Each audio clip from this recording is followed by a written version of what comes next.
Hi everyone. Welcome to today's video. We will discuss on basics of derivatives. What is derivative and how you can use them in your favor. As a stock market investor, you will think that you only make money when the markets are going up. And you lose money when market goes down. But have you thought about the fact that when the markets are moving sideways? And also you can stop losing when market goes down?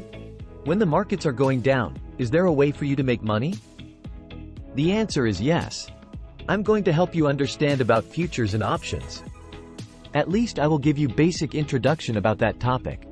So let us get the discussion started, and I will explain this apparently complex topic in very easy way to understand the logic.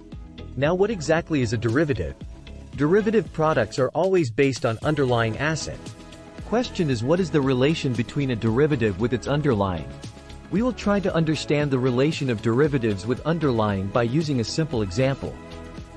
You can also watch my earlier video on technology and godology, where I try to explain how biology is a derivative subject. Here is another example. Rice is common eatable material on this earth. But people eat rice in their own way. Some cook it as sticky rice. Some make puffed rice. Some like it as fried rice. All of them are derivatives. But the underlying is the same asset called rice. I will call fried rice as derivative since it is derived from rice with the help of other parameters. Hope you understand the relation of derivatives with its underlying. Now futures and options are two different types of derivatives. Let me give you a finance example. In India stock market, for example, you can trade directly any stock market listed company shares. You can also trade on call or put option for any strike price of any listed stock.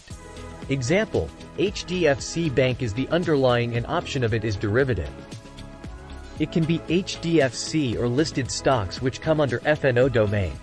So, the summary is on the primary and secondary stock market, you can go and buy stocks. And in the futures and options market, you can buy the derivatives of these underlines. Let me quickly touch upon how many types of derivatives are there. There are n different types of derivatives, but from a stock market perspective, there are 4 different types of derivatives. First type is called as forwards.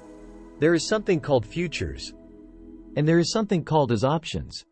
And then there is something called as swaps. In India, the forwards and swaps are not very popular. And we primarily deal in futures or in options. Now let us discuss the difference between futures and options. I will not give any technical definition. But in very simple word, future is basically a contract. Let's say that you are a businessman, and you are worried that price of rice might go up in the future, say in June 2024. And if that happens, then probably if you are running some kind of a business associated with rice, your cost will increase. What you would try to do is that you would try to lock in the prices. You will talk to the farmer and enter into the contract that you will purchase with some price today but take delivery in future. Say per contract you bought rice at 40. Current market price is say at 35. Now 2 scenarios.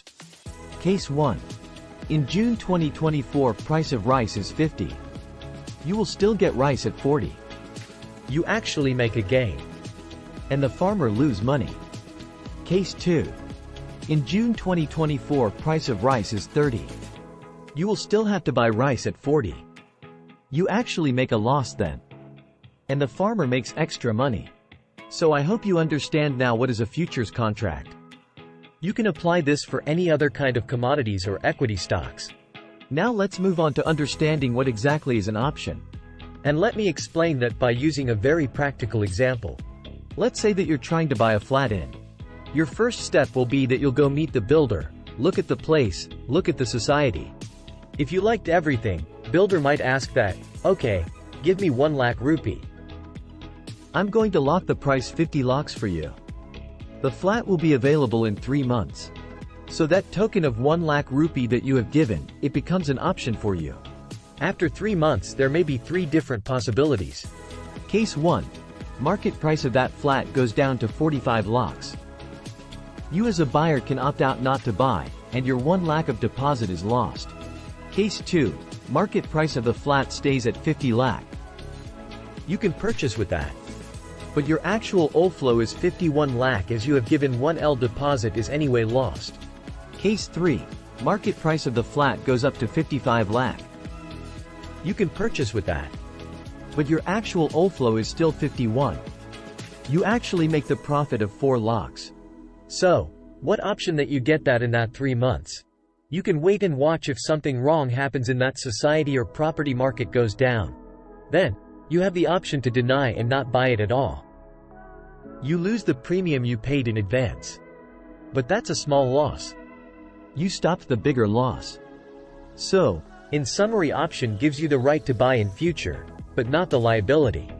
Yes, along to the theoretical definition of options and using the example that I told you, hopefully, you'll be able to rationalize the definition and keep it in your mind.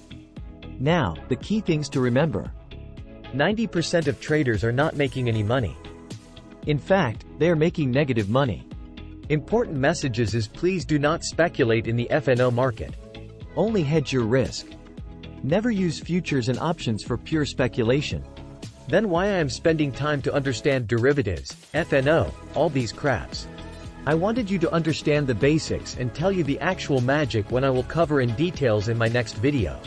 Magic lies in how do you exactly buy an insurance in the stock market using derivatives. In fact, some of the best investors in the world, what they do is that they buy and take a lot of cash positions as buying stocks outright, and then they hedge their portfolio by trading in options. You can combine call and put option with buy or sell positions and create strategies to hedge your portfolio and grow at the same time. Hope this short video and simple examples will help you understand the basics of derivatives. As you exercise different strategies, you will learn better. On-field learning is the best way to build expertise. Please watch the previous videos of this series of complete handbook of portfolio management. Subscribe the channel and stay tuned for the upcoming episodes.